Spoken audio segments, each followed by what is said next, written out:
You're watching Pittsburgh Steelers Talk. I am Tom Downey. As the games continue, a reminder, Pittsburgh already played this week, and we've got quite a bit of time until week 4. Help us get to 18,000 subscribers by then. We are inside of 400 away. Hit that sub button and subscribe for free Steelers videos all season, off-season, and preseason long.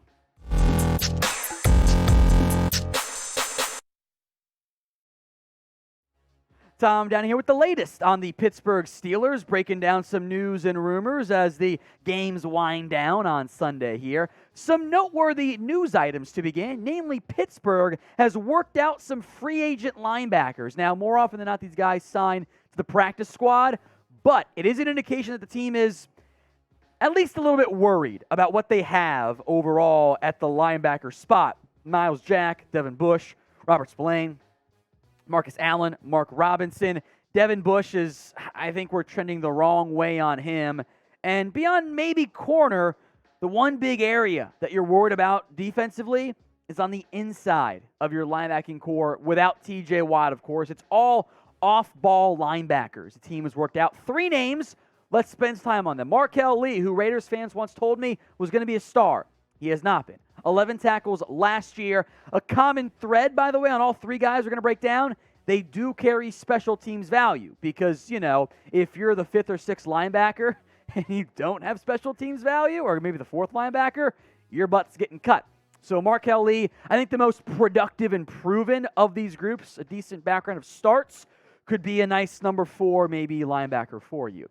Next up is Dorian O'Daniel, the former Clemson linebacker the Chiefs shockingly took top 100 a few years ago. I pegged him as a special team star. Hasn't been quite that good. You also don't draft a special team star that early, but I digress. Chiefs got that one wrong. It happens to everybody. Undersized, 6'1", 220, kind of that safety linebacker tweener. Good athlete for a linebacker. Not good enough as a run stopper or in coverage. More straight line speed than anything else. So keep an eye on O'Daniel as a potential special teams option. Joel Iyieguniwe, I think I got that one right. That's always a tricky name for me to get properly there. Western Kentucky, 4th-round pick several years ago of the Chicago Bears.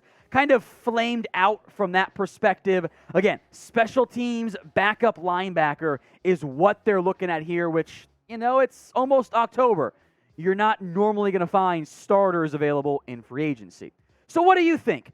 Do the Steelers need to add a linebacker? Marquel Lee, Dorian O'Daniel, Joel Iyieguniwe. Y for yes, N for no. Sound off for me in the comment section. This is the pinned comment on today's video. So if the ad break comes here on YouTube, take advantage of it. Y for yes or N for no. Let's talk Roquan Smith now. Since USA Today was like, they got to make a Minkah Fitzpatrick type of trade. Okay. If we say so, I don't think you need to invest more in your defense. You have a lot of very good, very talented, very proven pieces. I don't think it makes sense to take Roquan Smith, trade a first, or if you're lucky, a 2nd-round pick for a Bears who just won again, probably not going to sell him right now, and then pay him $20 million per year. I don't want to invest another massive contract in my defense. I'll do it on the offense. Add an offensive lineman. I don't want to say quarterback, but add more offensive talent instead of throwing more and more chips onto your defense. Your defense is already very good. I don't think you need a Minkah on defense. Now, Roquan through 3 games this year, by the way, has been awesome. 36 tackles. He had 16 today against Texans. And what became the eventual game-winning play was interception. They kicked the field goal from where Roquan caught it, basically. He has been a tackling machine.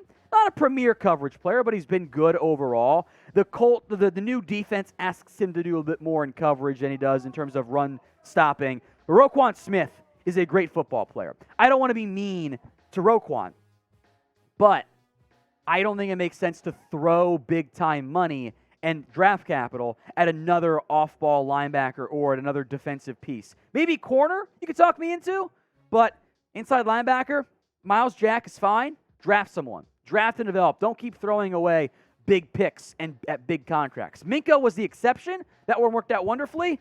I don't want to try to chase that dragon twice, if you will. Now, today's show is made possible by BetUS. Chatsports.com/bet. Promo code Steelers125. $100 down. They're going to give you an extra $125 for free. Chatsports.com/bet, promo code Steelers125. You want to bet on Pittsburgh to win games, bet on them week 4 against the Jets, more than a little bit, do it BetUS. Chatsports.com/bet, promo code Steelers125. For example, let's say you do a 16 parlay. Not speaking from experience. I am.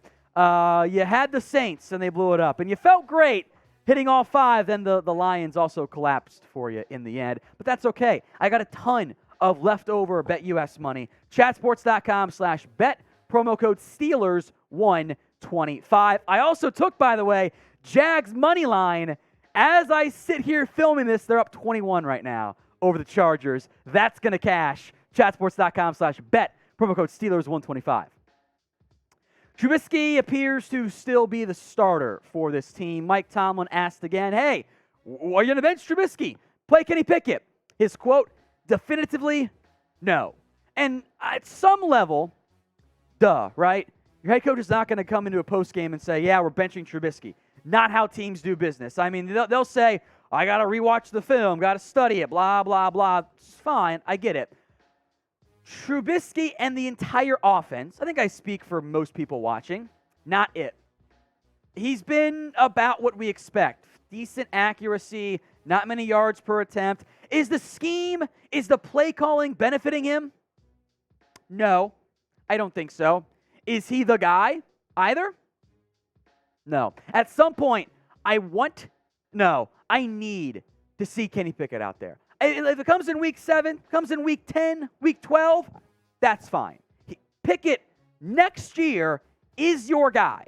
So it doesn't matter to me how much you see him this year, but if the offense is bad, why don't you give Trubisky a chance? Or give Trubisky out of there and give Pickett a chance. So pick a QB for me.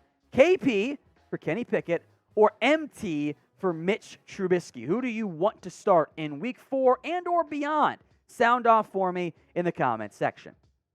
One last note before we go. Looking ahead to the week 4 matchup. Seems like Jets quarterback Zach Wilson will be playing. That's been the Jets' plan. Give him 3 weeks, then put him out there. Wilson has been not great so far as a youngster. Joe Flacco's made some plays. Jets kind of struggled against the Bengals offensively. A lot of turnovers and mistakes there. But it seems like Wilson will be out there for the Jets in a key game for both sides. You don't want to start the year 1-3. Got to get a win if you're both teams. So with that in mind, pick the score for me of Steelers against the Jets. Is it going to be Steelers win? Jets? I think we're all going to pick Steelers. I know producer Jeremy is. I'm going to pick the Steelers. But sound off for me in the comments section. While you're down there, make sure you guys are subscribed. YouTube.com/SteelersTV right there, bottom of your screen. Free videos all year round. Sub if you haven't already.